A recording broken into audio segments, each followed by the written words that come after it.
See, we look at maps as something which is enabling the consumer experience that all of them are trying to create. And we look at it in a very sustainable way, and Vivek talked about the fact that we all overestimate the impact of the technology in the short run, but we underestimate in the long run.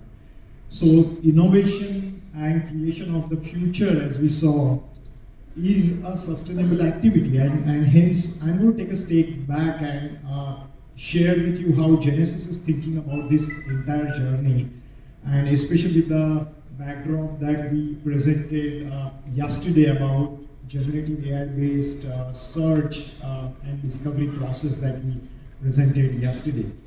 So see, we look at it in a very first principles and very simple way, the way innovation works, and I'm going to quickly talk about kind of things that are changing, that we are looking at, kind of things that are not changing, because that is also important, and how sustainably innovation could be done, and what do we learn from the people who have done it in other industries. So, this is the most exciting time to be in for a creator or a builder or an entrepreneur. And I'll tell you a simple example of the kind of change we are undergoing. So GPT 3.5 to GPT 4 took 5 months to release, and the power increased by 10x. Jensen Huang says that in 10 years, AI is going to be 1 million times more powerful. Right? 1 million times. Think about that. In a few years, we are going to have 100x or 1000x or 10,000x more powerful AI. Elon Musk has put $4 billion in putting 100,000 GPU, 100,000 GPU, and creating supercomputer, which is going to place a tool in your hand and my hand, which is going to be infinitely more powerful, and that changes everything that we do. That changes the way we manufacture, that changes the way we create the autonomous ADAS advanced level, that creates the way we test it, and creates the changes the way we create the new features. In my prediction is that, just so that you appreciate the kind of change which is there, it is all relevant to us. In a few years from now, we will have a single person organization, which will have a valuation of $1 billion, a single person. So the kind of things that a single person can do with these tools is very different. What's not going to change? What's not going to change for me is that I will always be called by the product and engineering team and asked for a lot of features, and then they're going to send me to the procurement. That's not going to change, because that's a market pressure. So the OEMs and the tier ones are always going to need cheaper, faster, and better maps from me. If you do well, we'll call you to the ET forum also. Right. Absolutely. So that's not going to change, and we are taking a note of that while through our innovation journey. Now, coming over to how it is done, and it's important for all of us to understand this, and we have done a lot of research on this, how the $1 trillion valuations are created, how the big value is created. And it starts with simple journey. These are my observations. First, common observations amongst all the great companies, successful companies created. First, the founder has faced the problem himself. He has very unique insights about how the value is going to be created. Secondly, he works on execution of that himself or herself. Right? Thirdly, they target the customer love.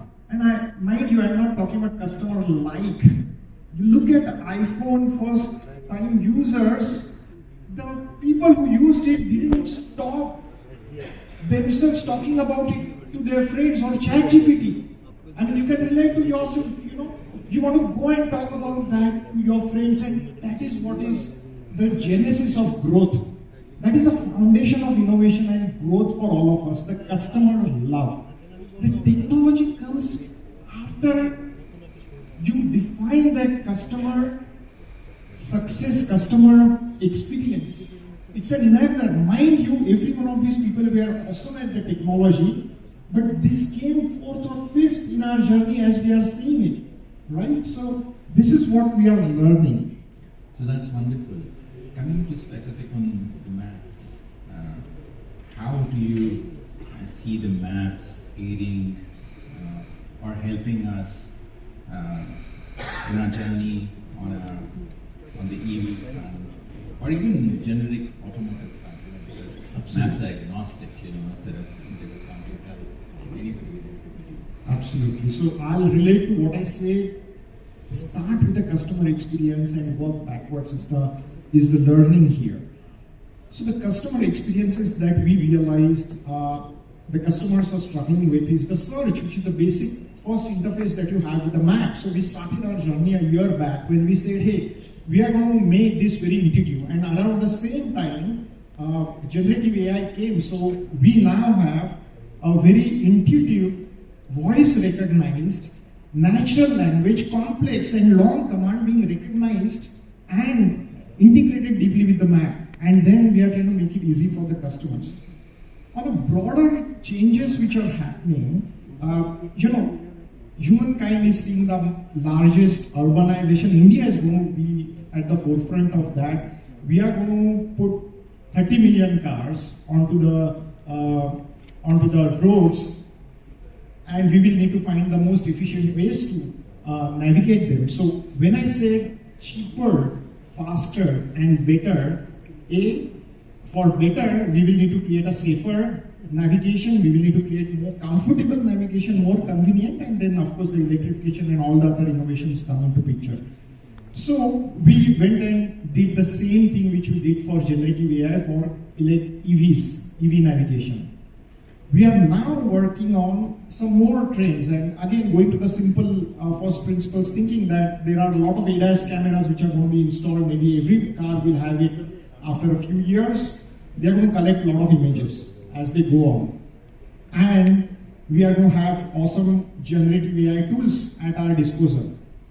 So how can we create again faster, cheaper, better maps and yet have great margins for us? We are a public limited company for last 25 years, so we want to make sure that we create value for our shareholders as well.